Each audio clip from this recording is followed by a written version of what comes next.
Hello, everyone, and thank you for joining us for our second Lunch with Leo webinar. Today, we're going to be talking about creating your online hybrid course in healthcare education. I am Austin Rutledge. I am your host today. I'm located in Tulsa, Oklahoma, and work with DaVinci and a lot of our clients on how to best implement the Leo platform. Just a few real quick housekeeping things before we get started today. For those of you who probably are all very familiar with Zoom by now, if you need to ask questions, and Dan has totally given me permission to interrupt him with questions when appropriate. There's a Q&A tabs there, so just go ahead and enter in your questions if you have any, and as well as utilize the chat. And if you have any more questions, just drop those in. So just real quick to introduce today's host, Dan Thompson. Dan has been an educator from the beginning. He transitioned from teaching high school to really focusing on instructional design and ed tech in higher ed. And so throughout his career, he's assisted faculty with course design, development, introducing new methods of utilizing ed tech within their curriculum. His background includes leading faculty development efforts at Oklahoma State Center for Health Sciences and at Kent State University College of Podiatric Medicine. He has a Master of Science in Technology Enhanced Learning and a Bachelor of Science in Adolescent Young Adult Education from the University of Dayton. So, Dan, with that being said, I'll turn it over to you. All right. Thanks, Austin. And thanks, everyone, for joining us today. We most certainly do appreciate your time and spending the next half an hour or so with us. Just one more housekeeping item to get to before we get to today's content. I may or may not have some co-presenters today, so I wanted to bring them up as well. Dexter and Fitz are obviously the two cats with whom I live. And since my wife isn't here to wrangle them right now, they may or may not like to show off their singing chops as I'm presenting. So, again, if I'm sure we're all used to this by now with the work from home that we're doing. And those are my two interrupters that I get to hang out with during the day. Today's objectives, really just going to focus on three big areas. So we're going to talk about best practices for online and hybrid course. I think that's kind of in the title. Want to really focus on engaging students as well through the course design and then, of course, implementation in that process. And then all in all, at the end of the day, the third objective is what we really want to hopefully get to, is just enhance the course offerings and improve course creation process at your institution, whether it's this summer, fall, or beyond.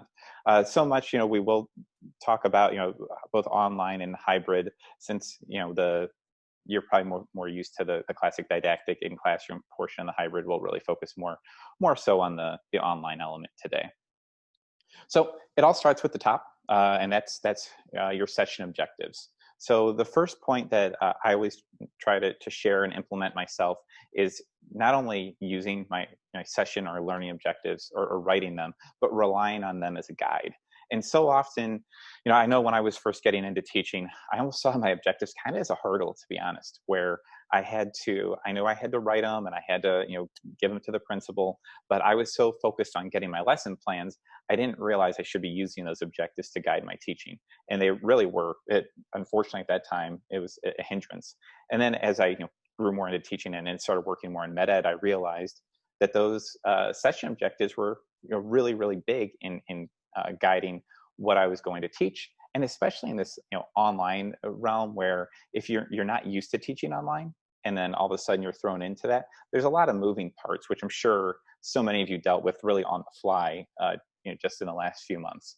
But having those objectives there is something to lean on, can be a great help for you. Of course, share this plan with students. So often I'll see faculty members that write their learning objectives. My role throughout my career so often has been to help write those objectives, but then also to gather them and help collect them for accreditation purposes. And then they wouldn't share them with the students other than maybe having them in a syllabus, maybe having them on the front slide like I just did today. So you really want to make sure that you're telling students, I wrote those for a reason. if you're kind of getting lost, use those as a guide to go back and study from. I had this quote, I mean, it's an old quote, so it's a paraphrase quote for sure. And this was from a student, a medical student that did well on an exam. And it was an exam that had a lower than normal average score. And so I asked the student where they studied, or if they had any tips that could be shared with their peers. And this was the quote that I got. And I thought, while it was great that the faculty member in this scenario wrote learning objectives that were helpful, they also didn't tell that to the students. And so instead of just this one student getting lucky and going that route, if they would have shared that with all students, we would have probably had a higher average. They would have known where to study. And then finally, map your objectives. It's not just for that site visit anymore. It is a way to make sure that you're teaching what you're supposed to be teaching in your course. If you have your own course, or if you're team teaching in a course, it's a great way to communicate with your co-teachers, so that you can see what you've mapped and what you're covering, and you can see what your peers have mapped and what they're going to cover. And that way you don't have some gaps in there. You're not being redundant. I'm sure we've all either experienced this or witnessed this at some point in time, where you've had faculty members almost teach the same exact content within a course. And of course, that is a waste of student time, but then also it's a really quick way to get them to tune out if something is redundant. And finally, in making that information searchable, in Leo, for example, and that's what I used with my faculty at OSU, is that we were able to have our students and our faculty search by the session objectives. And that way, if students were going and looking for certain content, they could search the objectives and get right to where they needed to go. So remember that it's not just, again, an accreditation thing, but it can be a way to streamline both faculty communication, but also student access to content, so they can recall it more quickly and get, and in this kind of online learning environment that students are in, being able to get them where they need to be quickly can help them stay focused a little better. Next, just wanted to mention just very briefly about course creation and design, just as an overarching theme or idea.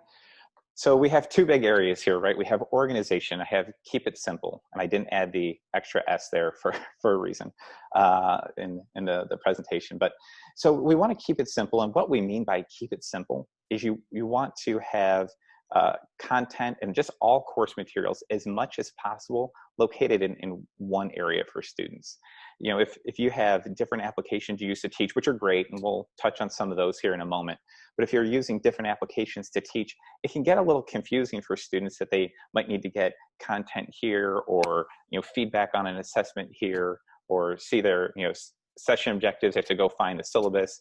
So you don't want to get them going to different areas, because especially since they're not with you, it can be really difficult to get them engaged, but then keep them engaged. And students are less likely to be able to get their questions answered unless they're emailing you. They can't just stop by your office hour or hang after class and chat with you. So if we don't have a really kind of tight, organized design up front of the course, it really can be something that creates just a confusing atmosphere for students.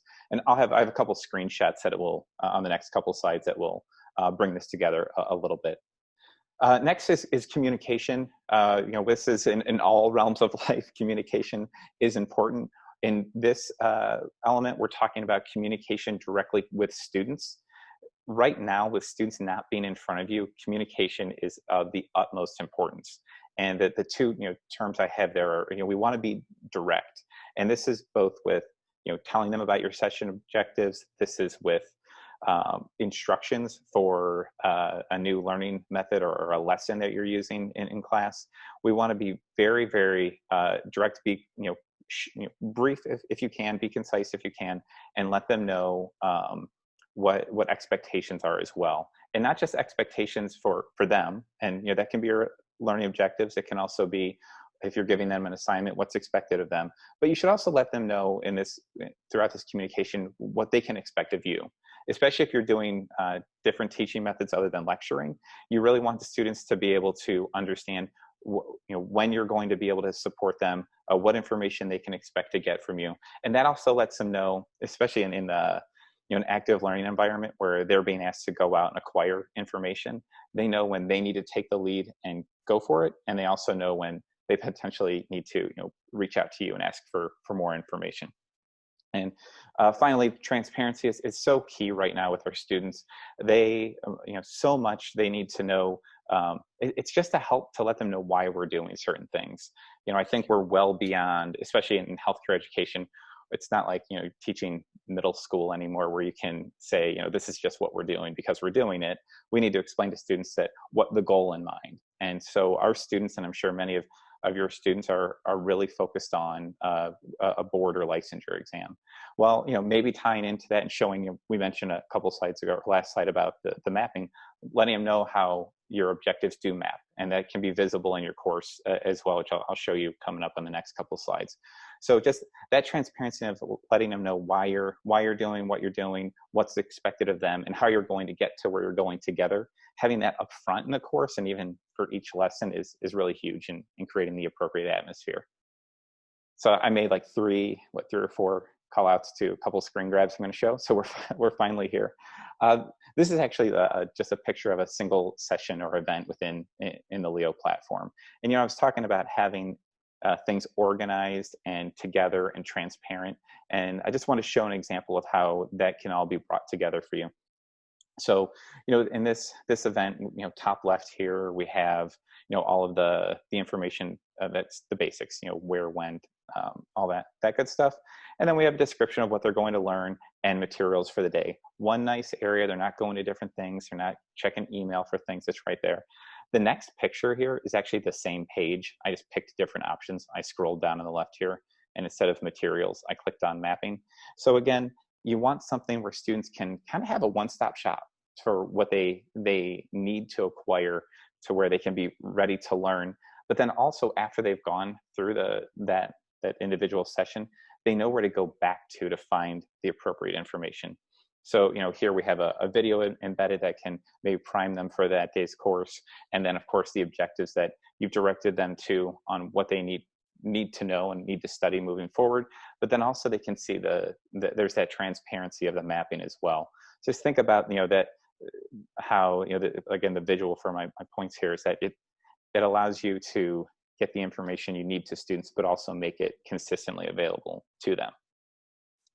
So we're going to transition now to teaching methods. I'm sorry we're going at a quick pace, but we just want to make these nice and 30-minute webinars for you guys. But so teaching methods or ed tech are obviously something we're using every day, especially in an online environment.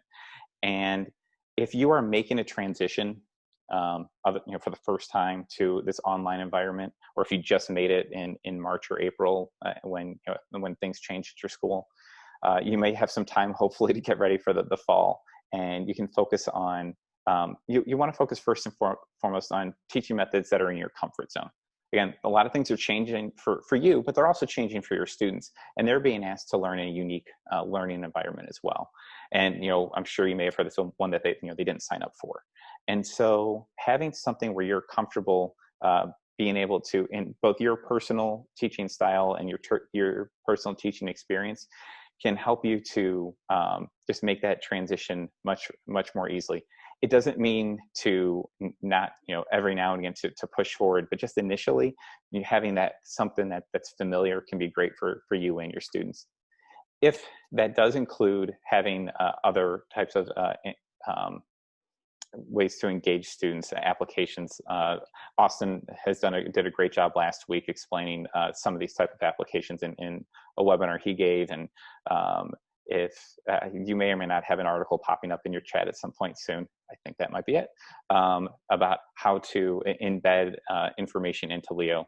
But if we mentioned before about being simple, keeping things simple for your students, and here we're talking about a comfort zone for you. A lot of times that can be your LMS. And I know more often than not, outside of email, faculty and staff in healthcare education tend to log into their LMS more than anything else. So if you can have that information, even if you're using other types of teaching applications, streamlined or embedded or linked through your LMS, it makes it that much easier for students to be able to access the information. It also makes it easier for you to post it and also collect information back from them. So also we want to make sure that we're choosing teaching methods that allow students to meet your session objectives. I have a picture of a baseball there. I also have a prop. I have a baseball. I may or may not always have this on my desk anyway, so it's easy for me to get. So whenever I think about teaching in a way that helps students achieve the session objectives, I always think about how to pitch, and I think about like how to throw a slider is an idea that I think of. So if your session objective was that students would, at the end of the session, students would know how to identify a slider. You could probably teach that through showing them a YouTube video, having them read about it, maybe giving them a written or a written description is reading about it, or maybe just in a lecture. But if your objective said that students would be able to throw a slider, well, they probably can't learn how to throw one just by reading about it. You'd want to break out some baseballs, show them how to hold it, show them how to throw it, give them some time to practice it, and then when it was time to assess, you would then have them throw sliders. So I always think about that, and just, you know, with what your objective says and then how you're going to teach it. And if it is something where students have to create, synthesize, apply, analyze, anything at those higher levels, then you're going to want to allow them to have some time to practice that before having some form of formal summative assessment. And those are just, you know, usually through formative assessments, which we may not see in about 2 more slides from now. And then we also want to have something that's simple for students to follow, simple for them to participate. Again, we don't want it to be something that can be, you know, we want it to be as streamlined and clean as possible.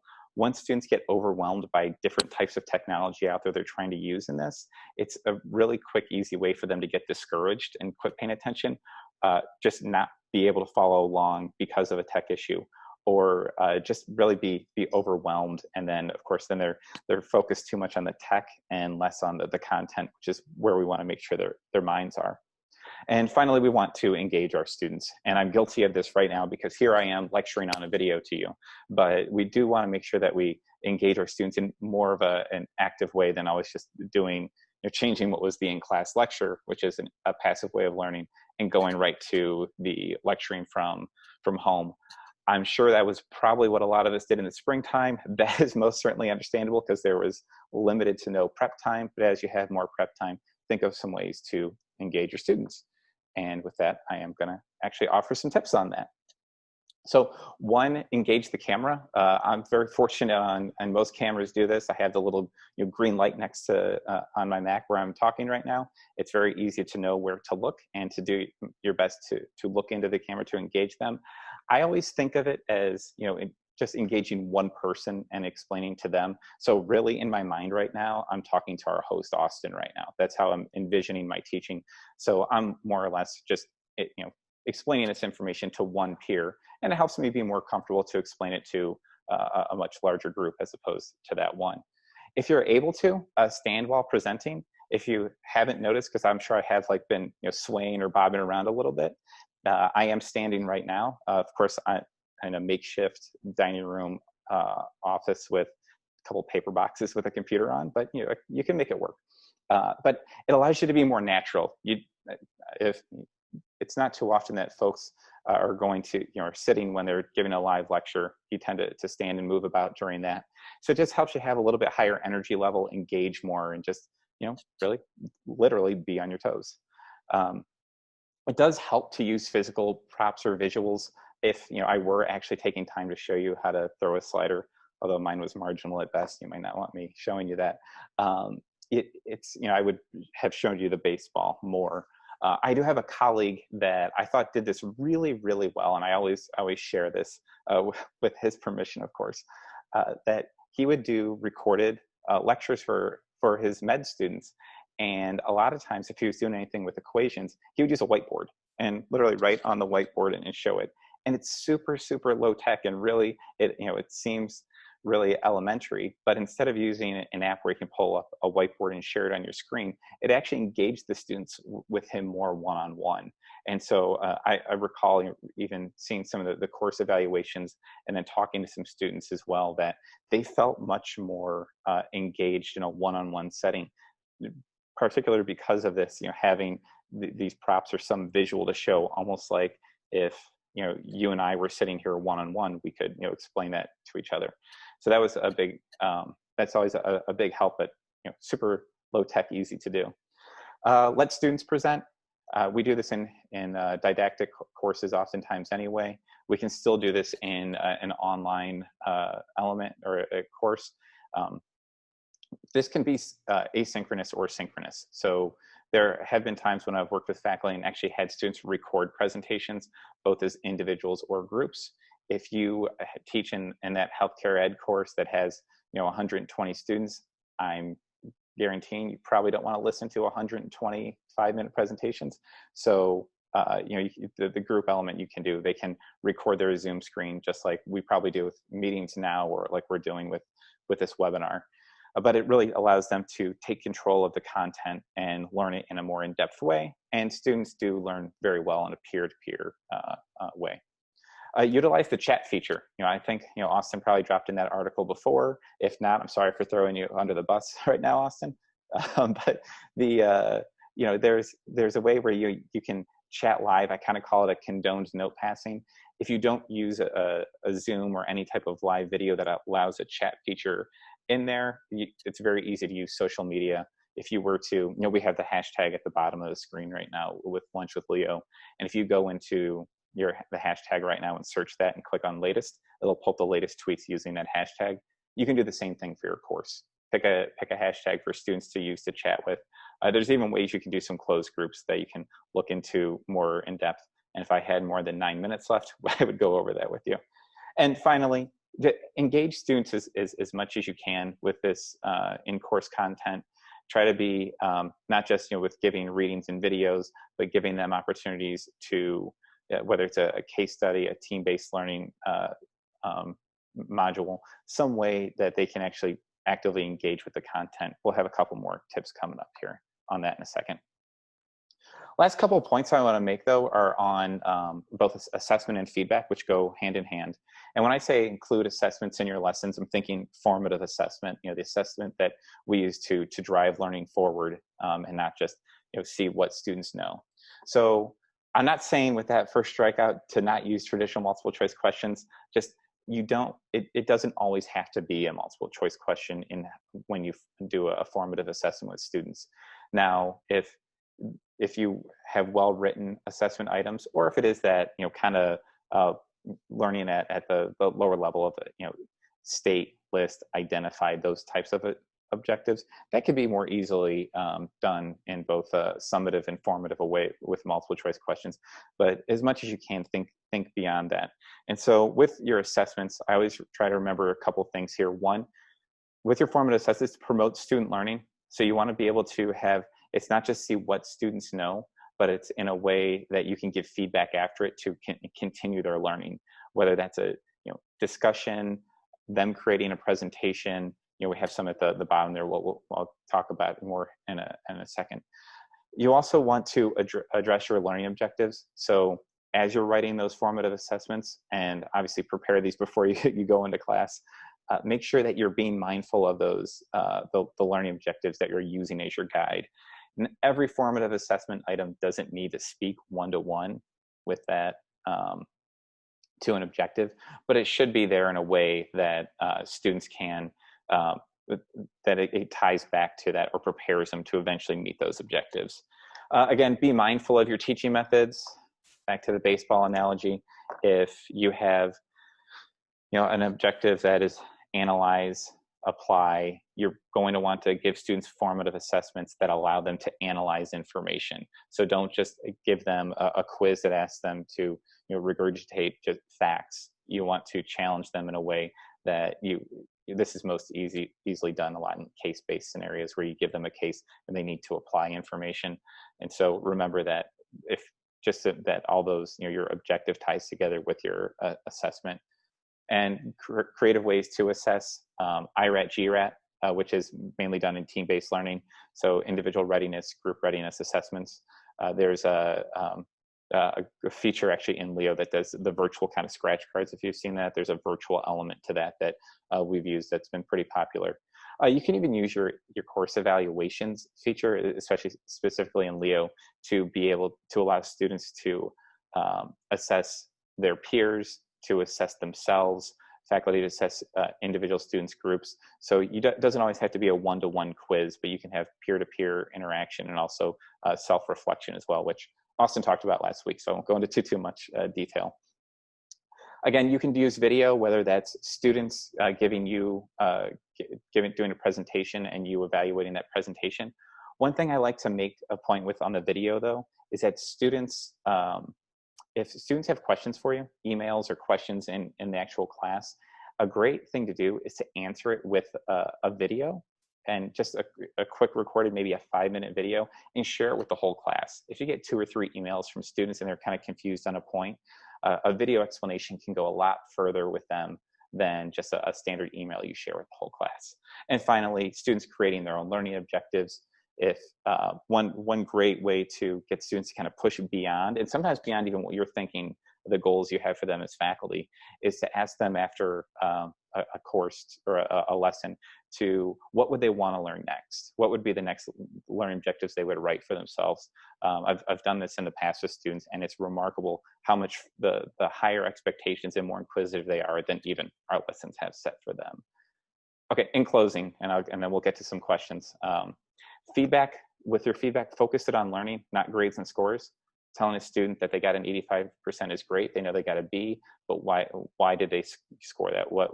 Be specific about the actual content when you give them the feedback, whether it's in a comment on their grades, like the 3rd point there, or if it's in a video that you explain, re-explain some content that students maybe struggle with as a whole.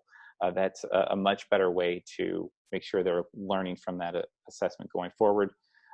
Again, I kind of jumped the gun on the recorded videos to answer questions and clarify information, so I won't go over that again. And the second point that I want to jump back up to is timing matters. So after you do a formative assessment, as quickly after that assessment happens, have it scheduled to be able to give students that feedback.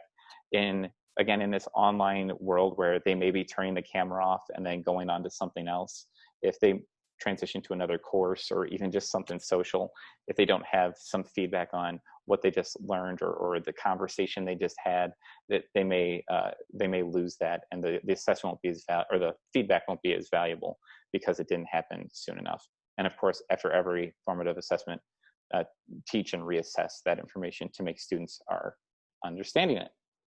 So with that, I know that was a whirlwind today.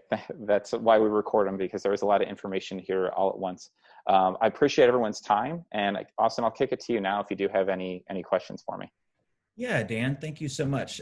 So one question that came in earlier, so just rewinding a little bit, as far as learning objectives go, what do you feel like is reasonable in terms of, you talked about session objectives, creating learning objectives, what's reasonable when it comes to, how many of those are you going to cover in a course? I always recommend, let's just assume we're talking about an hour or 50-minute course or meeting time, not to go over 5. It's very tough to have, 3 to 5 is fair. That seems to be a sweet spot. If you're getting to north of 7, 10, 11, 12, you probably are being a little bit too nuanced with your learning objectives. So just, they shouldn't be as broad as what your course goals are, but they should be written, in a way that is easy for students to follow up. And it's not just, you shouldn't have an objective for every fact that you want students to recall. Okay, yeah, excellent. Great tip for writing those objectives. Another question that just came in. What are your thoughts on randomly quizzing students live? So in terms of is that going to be embarrassing for students? Do you feel like you're going to be picking on them? What are your thoughts regarding that? So that's a great question. And what I would say is, if you're going to have kind of a random or pop kind of quiz element, to do it more in a way of having a discussion. That makes it a much more safe way for students to feel like they can participate and share information, while also making sure that they're prepared for class. So that's the way, what I've done with my students in the past is just a more open discussion that isn't graded or anything like that. And it allows students to share information, receive information, and also know that they need to be prepared for class, so that in the event the discussion does come their way, that they are prepared. But it isn't, I wouldn't drill them with, random questions and call them out specifically. Yeah, excellent. Good point. And we did have another person was asking about the video. I know you mentioned we'll get the video out to all attendees later on. So be on the lookout for that email. And we are right up against the time. So we'll go ahead and stop there for all the other questions. We'll get back to you on those. Thank you guys so much for joining us. We do want to remind you that next week we'll be back at it again with Lunch for Leo. And this time, Dan and I are going to both kind of hop on the stage and kind of work together and talk about how you can really create. Dan talked a little bit today about engaging your students. We're talking about creating those engaging online learning experiences. Obviously, there's been a big shift to online learning, so we want to talk more about that and give you guys some real practical advice. Thanks so much for joining us, and we'll see you all next week. Thanks, everyone.